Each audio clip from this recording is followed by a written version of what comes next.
Ah, Petrichor 5. It's been so long. I wonder what everyone's been up to. Oh god, what are those things? Okay, what is happening to this planet? Welcome back everyone to Risk of Rain 2, the game where the more you play it, the less normal it becomes. Do you like lizards, or do you like cooking food on your CPU? Or are you a spiritual person who wants to ascend to heaven? If your answer to any of those questions is yes, this game just might be for you. We're going to be talking about the DLC in this video, so if you haven't watched part 1 of my very clear and concise explanation of this game, don't worry, because you'll probably be confused anyway. In this all-new expansion, we are introduced to new characters, new items, new areas, and new friends. You know, the developers seem to know their audience very well, because the DLC was balanced for psychotic people. My dumbass really thought, yeah, I can't wait for some easier runs. Also, my game is not modified in any way. Go ahead, tell everyone you saw Acrid hitting the Gangnam Style. See who believes you.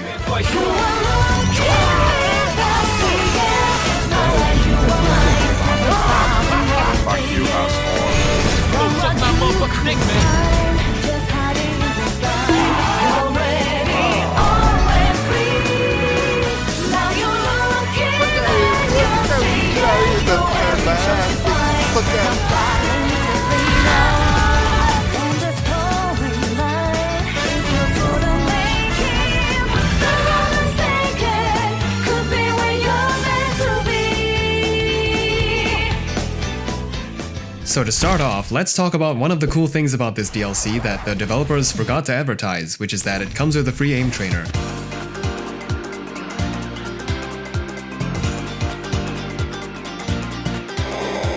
As the Railgunner, we gain access to one of my favorite genders, enemies with weak spots. To put things simply, the Railgunner's kit is mainly designed around the idea of a sniper, so even though she may not have the best crowd control, this is compensated by the fact that she can just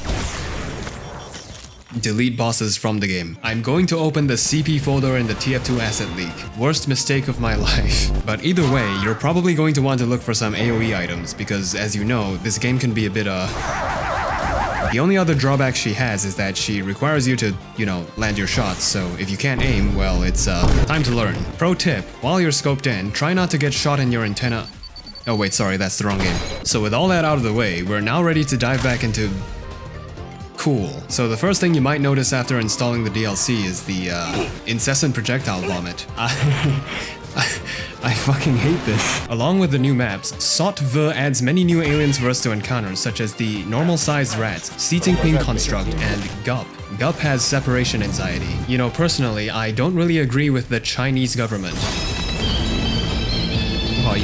But of course, the real game changer here is all the new items you can now find. Oh hey guys, look, it's my upload schedule. Just like in the base game, some items are good and some items are bad, but all of them are entirely unique. I am no longer an artificer main, I am an arsonist main. One of my personal favorites is the egocentrism. It slowly turns every other item into itself. This is exactly how the game was meant to be played. We also have fucking coffee, like literally just coffee. You can't match my speed, old man. Then I'll surpass it. So you know how this DLC is called Survivors of the Void? Yeah, I'm trying to figure out what the reason for that is.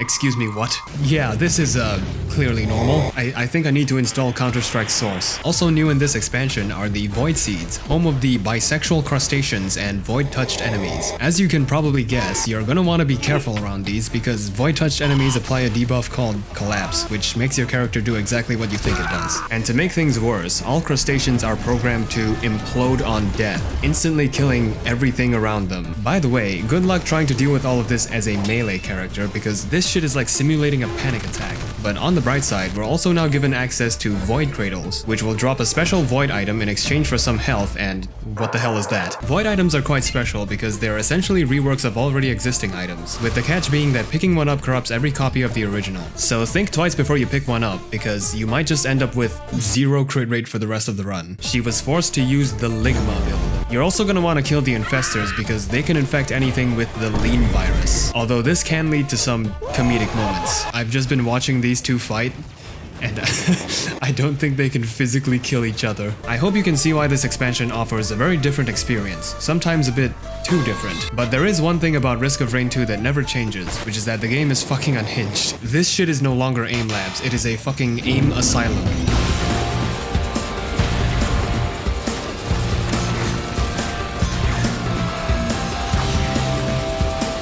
No chat, I am not going to dip my balls in the sulfuric acid. Fun fact, if you build enough on-hit items on the railgunner, she just becomes a coked out commando. I have turned my skill issue into a skill solution. What is happening? I'm getting raptured or something, what the fuck?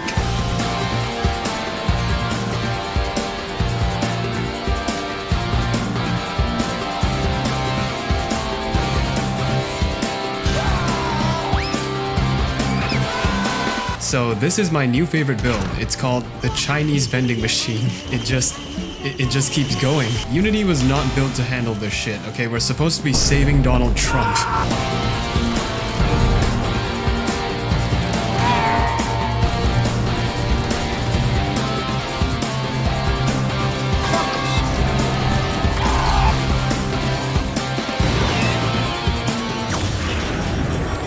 Oh my god. My sister in Christ, that is a normal enemy. Yo, wait, why is she kinda gummy thick, you know what I'm saying?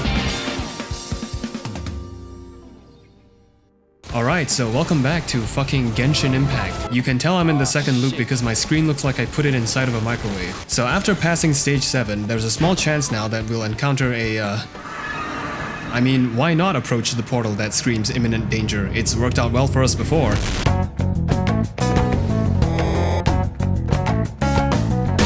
Welcome everyone to the Void. That's right, I used creative mode to destroy the bedrock. We also have excursion funnels apparently. So this is the funny level. You can tell from how much fun I'm having. This map is essentially what happens when the devs look at commencement and ask, how can we make this even worse? And the answer to that was to fill the entire stage with deadly neurotoxin. You have to stay in the zone now, the game is no longer fucking asking. Now that might not sound too bad if you ignore the fact that the enemies here all disintegrate everything around them after they die. You might find things, you know, a little bit cramped. I'd like to introduce all of you to the concept of personal space. Holy shit, I feel like I'm speedrunning hair loss. Okay, we're good. I think they're gone. Oh my fucking god, they're back. You know what? This place fucking sucks. I downloaded the DLC for Risk of Rain 2, not fucking Elden Ring. So for now, I think we're going to need to find some extra help. Specifically from the homeless guy with the crippling lean addiction. The only problem is, one of the two ways to unlock him requires us to get through this bullshit. So we're gonna go with the second worst way.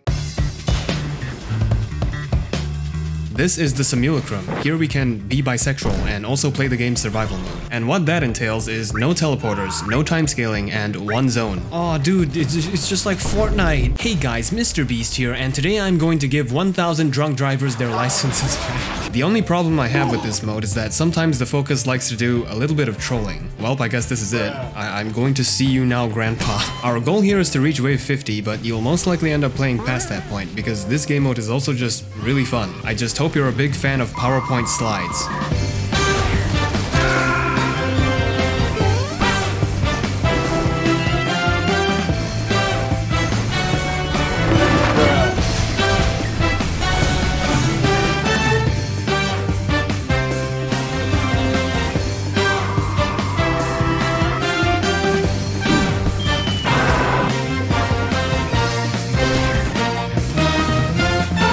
By the way, the monsters get items here, which may or may not create problems, and also Gut can just pick up anything apparently. Hey everyone, John Rain here, and in this video I'm going to demonstrate how to use a 3D printer.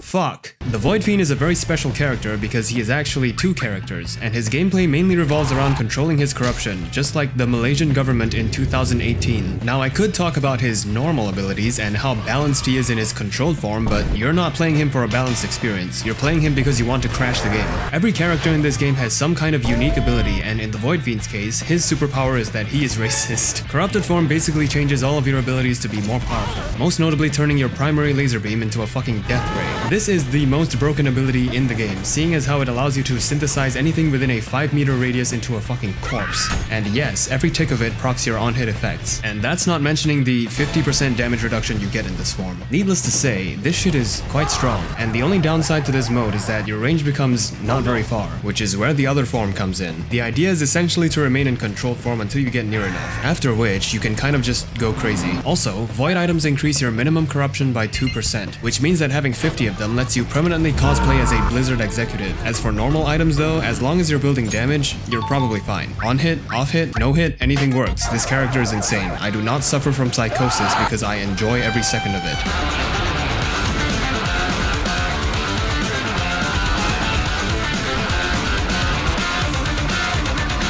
So this thing apparently upgrades my items every stage. Wait, then can't I just... I can. This is just fucking gambling. I've somehow managed to roll the most useless legendary 7 times.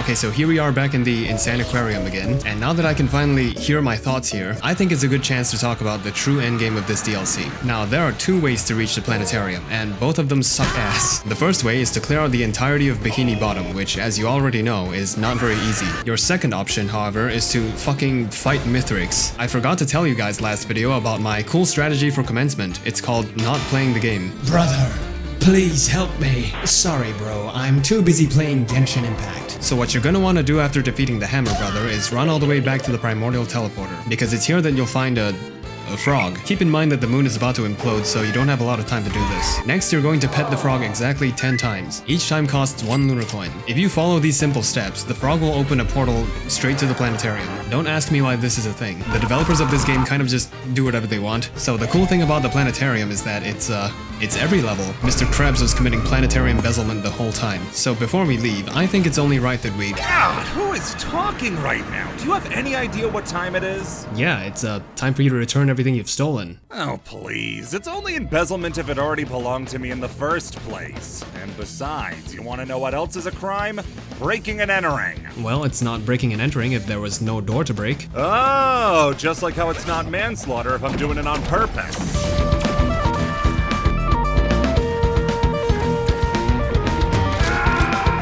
You'll have to be some kind of survivor of the void to defeat me. For the final boss of this DLC, we have my favorite crustacean, the indescribable horror. We need you to seek pale blood to transcend the hunt, Kiryu. It's the only way to save the Tojo clan. This boss is here to teach you a lesson in impermanence, and he's got a grand total of 4 moves to accomplish this, each one more annoying than the last. We've got missiles, lasers, bigger lasers, and nullifier black hole. Now, these may not sound too bad on paper, but they sure as hell feel bad on your bones. The only thing that slaps harder than this boss is the music of this game. Very kind of Chris to feature obscure artists in his work, like Chopin. I feel like if you showed him this game in the 19th century, it would be considered an assassination attempt. As such, the difficulty of this fight mostly stems from the fact that there is very little room for error. Why is that so hard to pronounce? Not to mention that his health pool is also quite big. All 3 of them, actually. This is the first game to intentionally let a boss's health be an integer overflow. The fight also features my favorite boss mechanic, forced platforming. The Voidling also covers the stage in Void Fog during Phase 3, which the Void Fiend is apparently not immune to, because why would he be? All this is to say that beating this piece of shit is pretty hard. Not just because of the fight itself, but also because of the agonizing things we must endure to get here. Okay, I got a really good run this time. I have 2 Dios. There's no way I lose.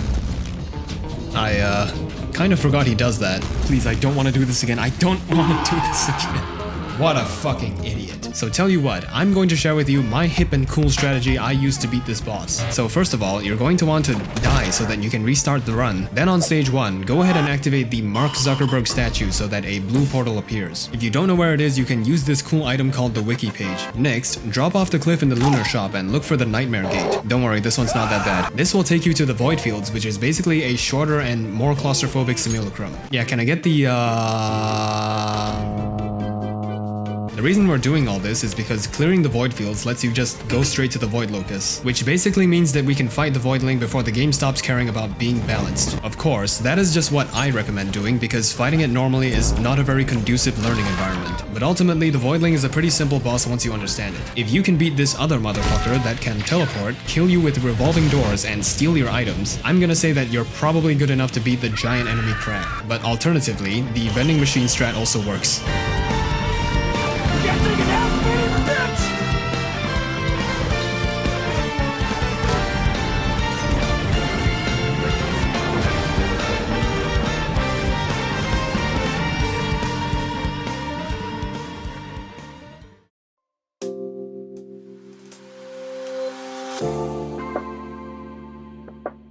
Oh hey, you're still here. Don't mind me. I was just getting some shopping done, but since you're here, I'm going to let you in on a little secret. You see, the previous video I made on this game is actually not complete, because there is one more character in the game that I neglected mentioning. And I know what you're thinking, but no, it is not Ganondorf. But in order to access said character, we're going to need quite a few lunar coins, which we can of course source through ethical means. And after that, all that's left is, well, we have to roll the gacha now. Specifically, we're looking for 4 5-star items that will replace each one of our abilities and give us a 2:1 crit damage crit chance ratio. No, but seriously, the chance of rolling all 4 is not very high, and the cost of re-rolling doubles every time. But if you do manage to get the full set, you will gain access to the Heretic, which is another character that is completely unbalanced. I once did so much damage as her that a scavenger ascended straight to heaven. The only thing to offset her strength is that she loses health over time, which means that the character is actually easier on higher difficulties because she negatively regenerates less health. I'm gonna give myself a migraine explaining this. But believe me when I say that this does not matter at all, because taking damage requires enemies to, you know, be alive. Both times I've played as the Heretic, I've had to actively decide to end my run.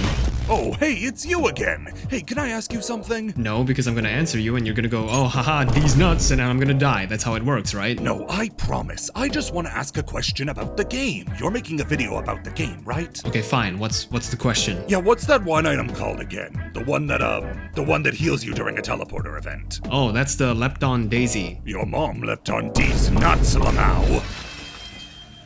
So in conclusion, the DLC of this game is pretty good, and if you're someone who loves the base game as much as I do, there isn't a single new thing here that you won't like. And with all the extra endgame content it has, your runs are going to stay interesting for a pretty long time. But I'm still looking forward to the day Risk of Rain 3 comes out and it's in 4 dimensions.